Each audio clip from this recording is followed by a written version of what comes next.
Hi, this is Angel Jones. I love great conversations where life's journey is communicated not only through words, but tones and emotions.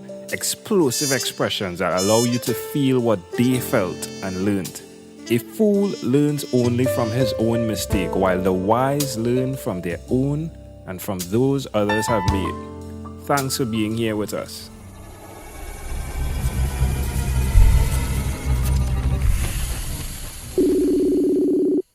Good morning, Jennifer Thompson. How are you going on this wonderful, beautiful morning? I am doing amazing. The weather in Minnesota is wonderfully warm for this time of year and actually a little rainy. So it's quite odd, but that should make for some good and different conversation. Wonderful. Well, tell me, which of your talents is responsible for us meeting? Which of our talents? I guess it would be my deviant thinking talent. I am always breaking the rules and always thinking of new and different ways to do things for myself and my clients. Who did you learn this skill from? Who did I learn this skill from? Well, I have been in the creative field most of my professional career. So that's way too many years, probably about 25 years now. And I think it's been a culmination of working with hundreds of people and understanding that, what you did before won't get you, to that new place. And that we just create too many rules for ourselves about the way things need to be done. And that if we'll just take a minute and kind of examine these untruths that we tell ourselves, we can really open ourselves up to possibilities and innovations and creativity and actually a lot more happiness. I love that. I love that. So you offer this via what means exactly? So I am the CEO and founder of deviantthinking.com. I like that. I'm guessing it was easy to get that domain name, was it? It actually was. I was surprised. As I researched it, I loved the Deviant Thinking name. And interestingly enough, I couldn't get the bedeviant.com site. Someone had that. Wow. Someone had that, yeah. So I'm not the only one who wants to think a little differently in the world. That's wonderful. So, dig in a bit how your company works and exactly what you offer. Okay, so what my company does is I work with both individuals and with companies to help them find their unfair competitive advantage. And what that means for companies, I work with them on building a culture that is unique and creative and allows individuals to shine and allows people to feel safe to bring new ideas forward. I love that. Why would you continue to repeat this skill? Why? Well, because I see people's faces light up when they get to be a little bit different, live in that authenticity.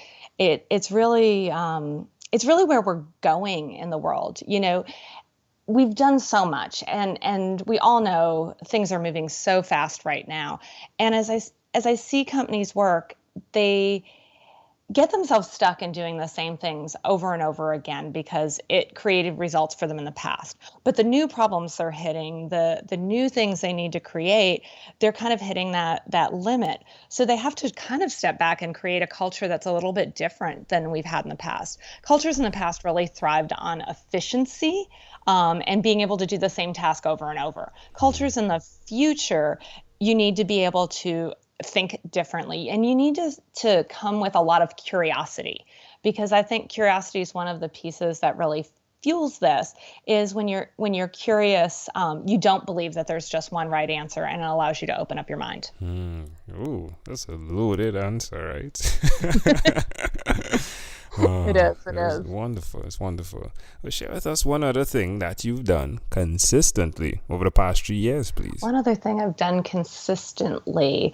The rule breaking is the one thing, because it encompasses so many things. I guess it does go on with the curiosity. I ask a lot of questions. Every morning when I get up, it's it does start with a question, and it's not as simple of a question of, what am I going to do today, but it's often, how do I want to be? What energy do I want to bring to the space? What do I want to share with the world? And then I also question why I do things. If I find myself answering email every morning because that's what I always do, I will take a moment and be like, why do I do this? What about this is important? And then how do I turn that on its head? And is it really serving me in the best way?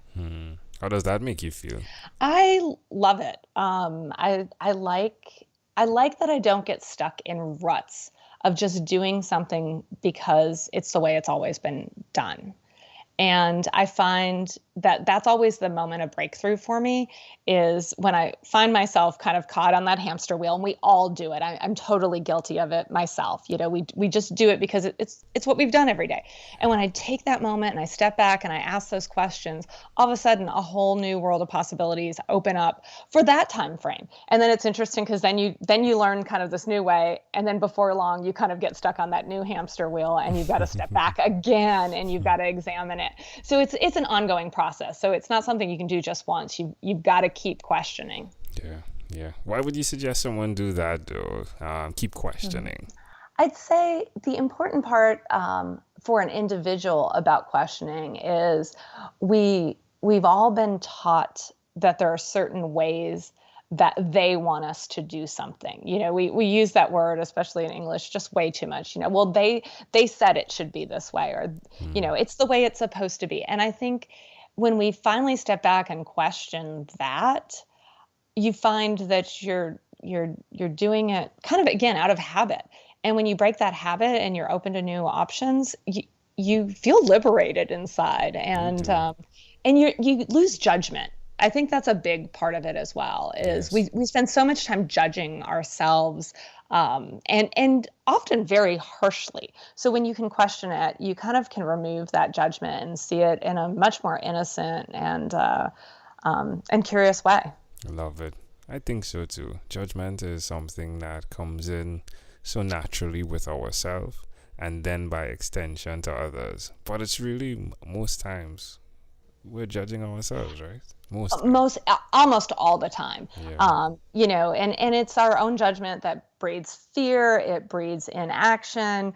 It breeds just a lack of even knowing what to do next, because we think we need to know the answer.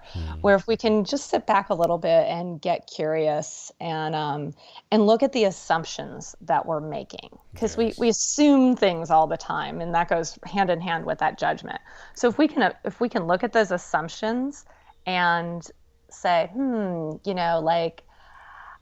I'm assuming this, and what's the impact that I'm having because I have this assumption? And you can kind of peel that onion back and really dig in. Love that. Let's switch gears, Jennifer. Let me invite you into my time machine that is surrounded with beautiful, warm, blue Caribbean water. Jennifer, what is your earliest childhood memory? My earliest childhood memory. I believe the memory that comes to mind often is being at the county fair. Right. And getting off of the tilt-a-whirl. And I think I was just so proud of being young and little, and I got to go on this ride by myself and just experience something new and crazy. How old do you think you were? I'm assuming I was 4 or 5 years old. All right. Why do you think this memory is so clear?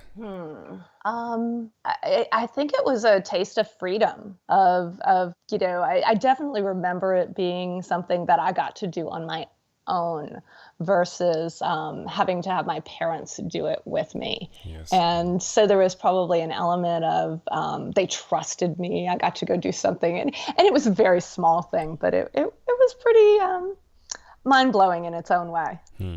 Well, I mean, if I could connect my interpretation of that thought picture from our conversation, I would say it was Deviant, wasn't it? It was.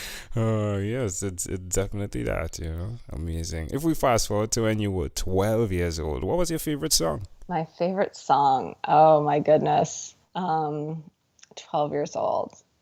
I'm not overly a music person, but All I'm going to assume it had to be something from like REO Speedwagon, because that was like the album that I had to play at that age. All right. What from Speedwagon? Oh my goodness, the whole album. I mean, like start to finish. Yeah, you're hitting me on a spot I'm not good at with songs. It's cool. It's cool. What we do is have one of that song, so we'll put a bump of the song right here, like when we're speaking. So, how about "Keep on Loving You"? Is that? Oh, absolutely. There we go. There we go. All right. 'Cause it's the only thing I wanna do. So we've arrived at our destination. But before we get off of this time machine, there's a small declaration form. So it's yes or no. Jennifer, have you chosen someone to pass on your skills to? Yes, Are you married? I am married. Do you have children? I do. I have 4 children. Wow. Boys and girls? Yep. Wow. 2 of each. Wow. Do you believe in God? I believe in a higher power. Do you have an inner circle of friends? I do. Do you watch TV for more than 3 hours a day? Absolutely not. How about 3 hours a week? Maybe. What about screen time, the phone and or the computer? Is it more than 8 hours a day or less than 8 hours a day? I'd say, unfortunately, more than 8 hours a day.